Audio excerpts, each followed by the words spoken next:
Hello दोस्तों, स्वागत है आपका हमारे YouTube channel Uttarakhand exam point में। जैसे कि आपको पता है कि हमने अपने इस YouTube channel Uttarakhand exam point में उत्तराखंड के आगामी जितने भी एग्ज़ाम होने वाले हैं, जैसे उत्तराखंड पुलिस कांस्टेबल, एसआई, बंदी रक्षक, फॉरेस्ट गार्ड, जितने भी एग्ज़ाम होने वाले हैं उनके लिए अपने इस चैनल पे उत्तराखंड का हिंदी और जीएस इन सब की क्लास शुरू की है। अगर आप उत्तराखंड के एग्ज़ाम में सफल होना चाहते हैं तो आप हमारे इस चैनल के साथ जुड़ सकते हैं, क्योंकि आयोग जल्द ही एग्ज़ाम कैलेंडर जारी करने वाला है, जिससे आपकी एग्ज़ाम डेट अप्रैल लास्ट या मई में आपके एग्ज़ाम शुरू हो जाएंगे। तो अगर आपने हमारे साथ ये जीएस के, उत्तराखंड के और हिंदी के क्लास अच्छे से देख लिए तो आपके निश्चित ही आप एक उत्तराखंड के एग्ज़ाम में जो भी आपका एग्ज़ाम है वहाँ पे आप बहुत अच्छा स्कोर कर सकते हैं, क्योंकि यहाँ पे जो भी हम आपके सामने क्वेश्चन ला रहे हैं वो सिलेक्टेड क्वेश्चन है। ऐसा नहीं कि वो फालतू क्वेश्चन है। यहाँ पे जो भी क्वेश्चन ला रहे हैं वो एग्ज़ाम पॉइंट ऑफ व्यू से उत्तराखंड के यूके ट्रिपल एससी के सिलेबस के अकॉर्डिंग हमने यहाँ पे क्वेश्चनों को आपके सामने ला रहे हैं। अगर आपने हमारे इस चैनल को सब्सक्राइब नहीं किया है तो आप सब्सक्राइब कर ले। अगर आपको वीडियोस पसंद आती हैं, आपकी प्रिपरेशन में हेल्प मिलती है, तो आप वीडियो को ज़रूर लाइक करें। सो आज हम क्वेश्चन करेंगे, टॉप 10 क्वेश्चन करेंगे, और जिसमें से हर एक ऑप्शन को भी हम अच्छे से डिस्कस करेंगे। ये मान लीजिए कि एक टाइप की पोस्टमार्टम क्लास है। तो शुरू करते हैं। आज का हम पहला क्वेश्चन है। आज का पहला क्वेश्चन है कि सार्क में देशों की संख्या कितनी है। तो आपको बताना है कि सार्क जो SARK, South Asian regional corporation, sorry, SAARC SAARC होता है SAARK, यानी कि South Asian association for regional corporation, जो दक्षिण एशियाई क्षेत्रीय सहयोग संगठन है, उसके देशों की संख्या बतानी है। तो ऑप्शन है 4, बी 7, सी 10, डी 8। तो आपको इसका ऑप्शन बताना है, तो इसका आंसर है ऑप्शन डी। तो जो सार्क में देशों की संख्या है वो 8 देश हैं, और आपको ये याद रहना है कि कौन कौन से देश हैं। आपसे क्वेश्चन ऐसे भी बता सकता है कि इनमें से कौन सा सार्क का देश नहीं है, तो आपको उसके देश भी याद रखने हैं। पहला आप नोट डाउन कर सकते हैं। पहला अफगानिस्तान हो गया, दूसरा पाकिस्तान हो गया, तीसरा हमारा भारत हो गया, और नेपाल हो गया। नेपाल, भूटान, भूटान के बाद बांग्लादेश, बांग्लादेश, और बांग्लादेश के बाद श्रीलंका, श्रीलंका और मालदीव। ये हैं 8 देश। आपको सीधे याद रखना है कि सार्क में 8 देश अफगानिस्तान, पाकिस्तान, इंडिया, नेपाल, भूटान, बांग्लादेश, श्रीलंका और मालदीव। तो आप ये 8 देश नोट डाउन कर ले, और आपको ये याद होनी चाहिए। तो सार्क की स्थापना भी आपको पता होना चाहिए। 1985, 1985 में हुई थी। और सार्क का हेडक्वार्टर कहाँ है आपको ये भी पता होना चाहिए। ये है काठमांडू में। काठमांडू, काठमांडू आपको पता है नेपाल की राजधानी है। तो आपको सार्क से 4 चीज़ें याद रखनी है। सार्क की full form south south Asian association for regional corporation, यानी कि दक्षिण एशियाई क्षेत्रीय सहयोग संगठन। इसका हेडक्वार्टर काठमांडू। 8 देश अफगानिस्तान, पाकिस्तान, नेपाल, भूटान, बांग्लादेश, श्रीलंका और मालदीव। तो ये आपको याद रखना है। आगे देखते हैं। इसके ऑप्शन में एक ऑप्शन ए है, यानी कि 4। देखो 4 आपको कहाँ पे, अगर ये क्वेश्चन आता है कि क्वाड, QUARD, देखो क्वाड, क्वाड में कितने देश हैं, तो क्वाड में है 4 देश। कौन कौन से? USA है, जापान, भारत, इंडिया और ऑस्ट्रेलिया। तो आपको ये भी याद रखना है कि अगर क्वेश्चन ऐसे भी आ सकता है कि इनमें से क्वाड का सदस्य नहीं है, तो यहाँ पे किसी एक देश के स्थान पे दूसरा देश दे सकते हैं। तो आपको क्वाड के मेंबर भी याद रखने की USA, जापान, इंडिया और ऑस्ट्रेलिया। और यहाँ पे एक और है G7 आपको पता है G7 एक ग्रुप है, और आपको इसके सदस्य भी याद होने चाहिए। उसके बाद 10 जो आसियान है, आसियान यानी कि जो आसियान कंट्रीज़ हैं वो हैं 10। तो आपको ये भी याद रखने की आसियान में सदस्य देश 10 हैं, क्वाड में 4 हैं, सार्क में 8 है। और G7 ये ग्रुप है एक, जो विकसित देश है हमारे, कनाडा, फ्रांस, इटली, अमेरिका, जो एक विकसित देशों का एक ग्रुप है। तो आपको आसियान की देश भी याद रखने हैं। 10 देश हैं। और आसियान का जो हेडक्वार्टर है, आपको ये बहुत बार क्वेश्चन पूछा गया है, तो वो है जकार्ता। जकार्ता इंडोनेशिया की राजधानी है, तो वहाँ पर आसियान देशों का हेडक्वार्टर है। तो आपको पहले क्वेश्चन में हमने चारों ऑप्शन को डिस्कस किया, इनसे रिलेटेड मोस्ट इंपॉर्टेंट क्वेश्चन को डिस्कस किया, तो आपको ये नोट डाउन करते रहने हैं। आगे बढ़ते हैं। अगला क्वेश्चन है कि सफ़ेद हाथियों का देश किसे कहा जाता है। तो आपको बताना है कि सफ़ेद हाथियों का देश किसे कहा जाता है। A Pakistan, B Bhutan, C Thailand, D Indonesia. तो सफ़ेद हाथियों का देश कहा जाता है थाईलैंड को। यहाँ पे जो हाथी हैं वहाँ पे बहुत ज़्यादा सफ़ेद हाथियाँ मिलते हैं, तो इसलिए उसको लैंड ऑफ वाइट एलिफेंट कहा जाता है। अब यहाँ पे पाकिस्तान, देखो पाकिस्तान को नहरों का देश कहा जाता है। अब यहाँ पे बहुत सारी नहरें हैं, तो नहरों का देश पाकिस्तान को कहा जाता है। भूटान, लैंड ऑफ थंडरबोल्ट, जो भी यहाँ पे जो तड़ित जो आकाशीय बिजली होती है, तड़ित झंझावत कहते हैं उसको, तो जो आकाशीय बिजली गिरती है तो बहुत ज़्यादा गिरती है भूटान में, इसलिए इसको क्या कहा जाता है, लैंड ऑफ थंडरबोल्ट। तो आपको ये क्वेश्चन भी याद रखना है। और लास्ट है इंडोनेशिया। देखो इंडोनेशिया विश्व का सबसे बड़ा द्वीप समूह वाला देश है, यानी कि यहाँ पे लगभग 36,000 आइलैंड है और ये आइलैंडों का ग्रुप है। तो आपको ये भी याद रखना है कि विश्व का सबसे बड़ा द्वीप समूह वाला देश कौन सा है, वो है इंडोनेशिया। आपको ये याद रखना है। तो आपको चारों ऑप्शन में हमने देख लिया वहाँ के जो जो इंपॉर्टेंट फैक्ट थे, तो ये आपको मेरे साथ ही नोट डाउन करना है, जिसको आप एक साथ एक क्वेश्चन के साथ आपके पाँच पाँच से छः क्वेश्चन हो जाएंगे। आप कम समय में बहुत ज़्यादा आप बहुत ज़्यादा रिवीजन या आप नई चीज़ें सीख पाएंगे। अगला क्वेश्चन देखते हैं। अगला क्वेश्चन है कि पाकिस्तान ने अपना कौन सा बंदरगाह चीन को दिया हुआ है। तो आपको ये यहाँ से क्वेश्चन बताना है कि पाकिस्तान ने एक बंदरगाह चीन को दिया हुआ है, तो उस बंदरगाह का नाम बताना है। इससे पहले भी यूके ट्रिपल एस सी के एग्ज़ाम में बंदरगाह से क्वेश्चन आ चुका है, तो हम उसी से रिलेटेड ये क्वेश्चन भी आ सकता है। तो पाकिस्तान का जो एक बंदरगाह है ग्वादर बंदरगाह, देखो सबसे पहले आपको पता होना चाहिए ग्वादर बंदर कहाँ कहाँ है, ये पाकिस्तान में है। ये पाकिस्तान ने ये चीन को दे दिया है। दूसरा कराची, नाम से ही पता चल रहा है पाकिस्तान में। हम्बन टोटा, ये क्वेश्चन आ चुका है कि हम्बन टोटा बंदरगाह कहाँ स्थित है, तो ये स्थित है श्रीलंका में। श्रीलंका, आपको ये नोट डाउन करना है और ये आ चुका क्वेश्चन है। तो हम्बन टोटा बंदरगाह श्रीलंका में है और ये भी श्रीलंका ने चीन को दे चुका है। भारत को घेरने के लिए चीन चारों ओर से भारत के जो भी पड़ोसी देश हैं वहाँ पे अपने अपने प्रेजेंस बढ़ा रहा है। चाबहार पोर्ट बहुत इंपॉर्टेंट बंदरगाह है। तो चाबहार बंदरगाह ईरान में है और ये किसका है, ये भारत का है। तो आपको ये याद रखना है कि क्वेश्चन पूछा जा सकता है कि चाबहार बंदरगाह भारत ने किस देश में बनाया है, तो ईरान में बनाया है। चाबहार, ग्वादर पाकिस्तान का है, हम्बनटोटा श्रीलंका में है, कराची पाकिस्तान में है। तो आपको ये चारों ऑप्शन याद रखने हैं, चारों से रिलेटेड कि कौन सा बंदरगाह कहाँ है, ये याद रखना है। आगे बढ़ते हैं। अगला क्वेश्चन है कि किस मुगल शासक को लंपट और मूर्ख कहा है, यानी कि किस मुगल शासक को लंपट और मूर्ख कहते हैं। तो ऑप्शन ए बहादुर शाह प्रथम, बी फर्रुखसियार, सी मोहम्मद शाह, डी जहादर शाह। तो आपको ये बताना है। तो इसका आंसर है जहादर शाह। जहादर शाह को लंपट और मूर्ख कहा जाता है। देखो मुगल शासक, जब औरंगजेब की मृत्यु हो जाती है 1707 में, उसके बाद के शासक है, यानी कि उत्तरकालीन मुगल जो शासक है उनकी बात हो रही है। तो वहाँ पे जहादर शाह था मुगल शासक, उसको लंपट और मूर्ख कहा जाता है। यहाँ पे एक है कि बहादुर शाह, देखो इसको क्या कहा जाता है, इसको कहा जाता है शाह ए बेखबर। बेखबर, यहाँ से क्वेश्चन बन सकते हैं कि शाह ए बेखबर किस मुगल शासक को कहते थे। ये बहादुर शाह प्रथम। मोहम्मद शाह, इसको रंगीला कहते थे। मोहम्मद शाह, इसको रंगीला भी कहा जाता है, मोहम्मद शाह रंगीला। और फर्रुखसियार, इसको कहा जाता है घृणित कायर। घृणित कायर। तो आपको ये सब याद रखने हैं कि रंगीला किसको कहा जाता है, मोहम्मद शाह को।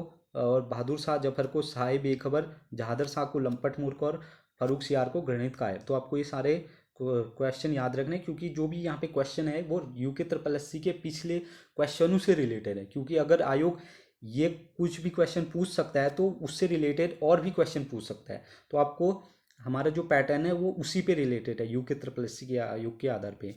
तो आगे बढ़ते हैं। अगला क्वेश्चन देखते हैं कि श्रीरंगपट्टनम की संधि किस युद्ध के बाद हुई। देखो अंग्रेजों और मैसूर, जो मैसूर रियासत थी, उनके बीच में 4 युद्ध हुए थे। तो आपको बताना है कि उनमें से हर युद्ध के बाद एक संधि होती थी युद्ध की समाप्ति के लिए।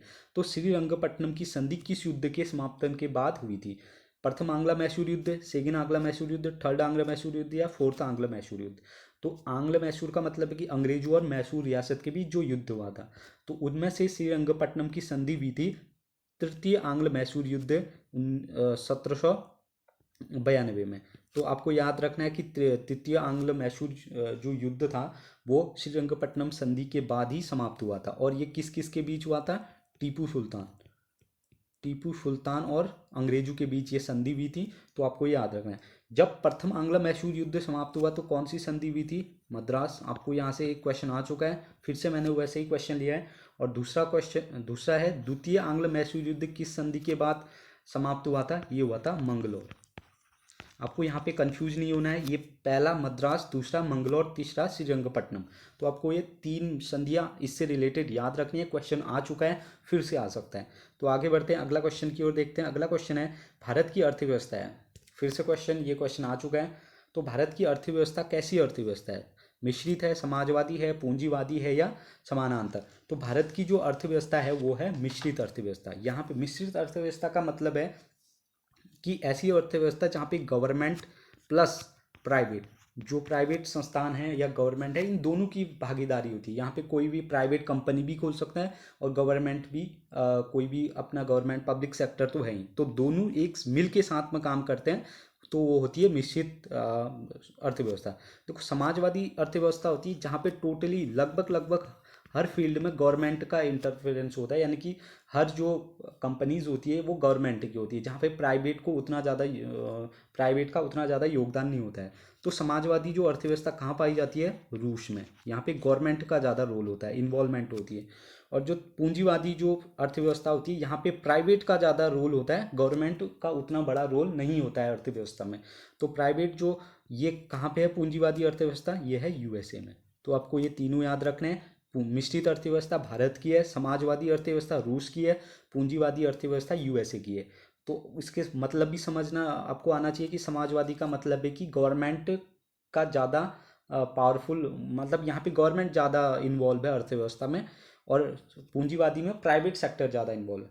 एक होती है समानांतर अर्थव्यवस्था। देखो जो काला धन होता है, आपको सीधे याद रखना है, जो काला धन होता है उसको, जहाँ पे ज़्यादा काला धन होता है तो वहाँ पे समानांतर अर्थव्यवस्था, उसको समानांतर अर्थव्यवस्था कहा जाता है। तो आपको ये सारी चीज़ें याद रखनी है। अगला देखते हैं। अगला क्वेश्चन है कि इनमें से कौन सी चीज़ तृतीय क्षेत्र के अंतर्गत आती है? ये क्वेश्चन भी आ चुका है। तो आपको तृतीय क्षेत्र की चीज़ें बतानी कि इनमें से कौन सा है। सबसे पहले क्षेत्र कितने होते हैं? प्रथम, द्वितीय और 3 क्षेत्रक होते हैं। तो आपको बताना है, जो पहला क्षेत्रक होता है वो कृषि से रिलेटेड होता है, दूसरा निर्माण विनिर्माण से होता है, यहाँ पे कंस्ट्रक्शन होता है, और तृतीय होता है सेवाएं। तो आपको ये याद रखना है कि पहले क्षेत्र में कृषि, मतलब ऐसी चीज़ें जो प्रकृति द्वारा उत्पन्न होती है, वो प्राथमिक क्षेत्र में। द्वितीय चीज़ जहाँ पे कंस्ट्रक्शन रिकंस्ट्रक्शन, जहाँ पे फैक्ट्रियाँ होती हैं, कुछ भी चीज़ें होती हैं, तो वहाँ पे जहाँ पे निर्माण होता है किसी चीज़ का, वो द्वितीय क्षेत्रक में आता है। और जहाँ पे हमें सेवाएं मिलती हैं, यानी कि प्राथमिक क्षेत्र और द्वितीय क्षेत्रों की हेल्प तृतीय क्षेत्रक करता है। तो आपको ये क्षेत्रक भी पता होना चाहिए। तो उसी चीज़ के रिलेटेड क्वेश्चन है कि तृतीय क्षेत्र इनमें से कौन सा आता है? तो आपको बताना है परिवहन, गेहूं उत्पादन, विनिर्माण या खनन। तो आपको बस कॉन्सेप्ट पता होना चाहिए कि प्राथमिक क्षेत्र का मतलब है कि ऐसी चीज़ें जो प्रकृति द्वारा उत्पन्न होती है। तो आप देखो, गेहूं उत्पादन प्रकृति द्वारा होता है बिल्कुल, और खनन यानी कि किसी का भी खनन, जैसे कोयले का खनन, सोने का खनन, कुछ भी या क्रूड ऑयल का खनन, जो भी खनन होता है वो प्रकृति द्वारा होता है, इंसान खुद नहीं बनाता है। तो कोई भी चीज़, ये दोनों प्रकृति से मिल रही है, इसका मतलब ये होता है प्राथमिक क्षेत्र। अब परिवहन क्या है? एक प्रकार की सेवा है। हमें यहाँ से दिल्ली जानी है, मुंबई जाना है, कहाँ भी, वो ट्रेन के थ्रू जाएंगी, यानी कि रेलवे हमें सेवाएं प्रदान कर रहा है। तो इसलिए जहाँ पे सेवाओं की चीज़ें आ जाती है वहाँ पे हो जाता है तृतीय क्षेत्रक। और निर्माण विनिर्माण मतलब कंस्ट्रक्शन जहाँ पे हो जाएगा, किस चीज़ का बनना, कारखाने बनने, गाड़ियाँ बननी, ये सब हो जाएगा द्वितीय क्षेत्रक। तो आपको ये सब कॉन्सेप्ट याद रखना है कि कैसी चीज़ प्राथमिक क्षेत्र में होती है और क्या चीज़ द्वितीय क्षेत्र में। तो यहाँ पे क्वेश्चन कह रहा है कि तृतीय क्षेत्र में यहाँ पे क्या आती है? परिवहन। तो आपको ये क्वेश्चन याद रखना है। यहाँ से एक ना एक क्वेश्चन हमेशा पूछा जाता है कि यहाँ पे कुछ और दे देगा आपको। अगर आपको कॉन्सेप्ट अच्छी तरह पता है तो आप ये क्वेश्चन कर ले जाओगे। आगे बढ़ते हैं, अगला क्वेश्चन देखते हैं। अगला क्वेश्चन है किस अनुच्छेद में उच्च न्यायालय का उल्लेख है? तो आपको अनुच्छेद, जो जो इंपॉर्टेंट चीज़ें हैं उनका अनुच्छेद आपको याद होना जरूरी है। तो उसी चीज़ में उच्च न्यायालय यानी कि हाईकोर्ट का किस हाईकोर्ट का अनुच्छेद का आपको बताना है कि हाईकोर्ट किस अनुच्छेद में हाईकोर्ट के बारे में बताया गया है। ये बताया गया है 214। तो आपको ये रट लेना है कि हाईकोर्ट 214। यहाँ पे ऑप्शन है 124 है सुप्रीम कोर्ट, यहाँ पे 233 है डिस्ट्रिक्ट कोर्ट, जो हमारे जिला न्यायालय होते हैं जो जिले में होते हैं, तो वो डिस्ट्रिक्ट कोर्ट 223 और 280 है वित्त आयोग। ये क्वेश्चन आ चुका है, वित्त आयोग। वित्त आयोग जिसकी वित्त आयोग को गठन राष्ट्रपति करता है, आपको ये भी याद रखना है, इसका गठन राष्ट्रपति करता है। तो 124 सुप्रीम कोर्ट का उल्लेख है, 214 हाई कोर्ट का उल्लेख है, 233 डिस्ट्रिक्ट कोर्ट का उल्लेख है और 280 वित्त आयोग का उल्लेख है। तो आपको एक क्वेश्चन से आपको सारी चीज़ें आपको अच्छे से आपको इसको ध्यान रखनी है। आगे बढ़ते हैं। अगला क्वेश्चन है कि नागार्जुन परियोजना किस नदी में बनी है। तो आपको एक बात बताना है कि नागार्जुन परियोजना किस नदी में बनी है। तो ये बनी है कृष्णा नदी पर। आपको बताना, ये याद रखना है, कर्नाटक में कृष्णा नदी है, तो वहाँ पे नागार्जुन परियोजना बनी है। देखो, गोदावरी दक्षिण भारत की सबसे लंबी नदी, दक्षिण भारत की लंबी नदी, यानी कि जो सबसे लंबी नदी है दक्षिण भारत की, आपको ये याद रखना है, भारत की नहीं है, दक्षिण भारत की सबसे लंबी नदी है गोदावरी। कावेरी, कावेरी तमिलनाडु पे एक इस पे बांध बना है, मैटूर बांध, आपको ये भी याद रखना है। महानदी, यहाँ पे फेमस बांध बना है हीराकुंड बांध, हीराकुंड बांध। तो आपको याद रखना है कि गोदावरी दक्षिण भारत की सबसे लंबी नदी है। महानदी उड़ीसा में यहाँ पे एक बांध बना है, उड़ीसा, आपको राज्य भी पता होना चाहिए, उड़ीसा में हीराकुंड बांध बना है। कृष्णा नदी पे नागार्जुन परियोजना, यानी कि नागार्जुन बांध कृष्णा नदी पे है। ऐसा मान सकते हो, एक ट्रिक के थ्रू भी मान सकते हो कि कृष्णा ने, जो भगवान कृष्ण थे, उन किसके सारथी थे, नागार्जुन, अर्जुन के सारथी थे। तो आपको ये याद रखना है। तो कृष्णा नदी पे नागार्जुन परियोजना और कावेरी नदी पे मैटूर परियोजना तमिलनाडु में। तो आपको ये याद रखना है अच्छी तरह। आगे बढ़ते हैं। अगला क्वेश्चन है, आज का लास्ट क्वेश्चन है कि केबुल लामचाओ नेशनल पार्क स्थित है। देखो, मैं नेशनल पार्क हर अपने वीडियो में इंक्लूड कर रहा हूँ क्योंकि यहाँ से एक क्वेश्चन आना जरूर निश्चित है। तो आपको हर एक नेशनल पार्क याद होनी चाहिए। तो वहीं पे इंपॉर्टेंट नेशनल पार्क है कि केबुल लामजाओ नेशनल पार्क स्थित है। आपको बताना है कि केबुल लामजाओ कहाँ स्थित है। ये है मणिपुर में। और मोस्ट इंपॉर्टेंट क्वेश्चन है, न जाने कितनी बार पहुंच चुका है कि कोई किसी भी एग्जाम में, आप रेलवे, एसएससी, यूपी के एग्ज़ाम, उत्तराखंड के एग्ज़ाम, यहाँ पे बहुत ज़्यादा बार पूछा गया है कि केबुल लामचाओ, क्योंकि ये क्या है, दुनिया का एक ऐसा नेशनल पार्क है जो तैरता है, यानी कि तैरता हुआ नेशनल पार्क है ये केबुल लामचाओ। कहाँ स्थित है, मणिपुर में।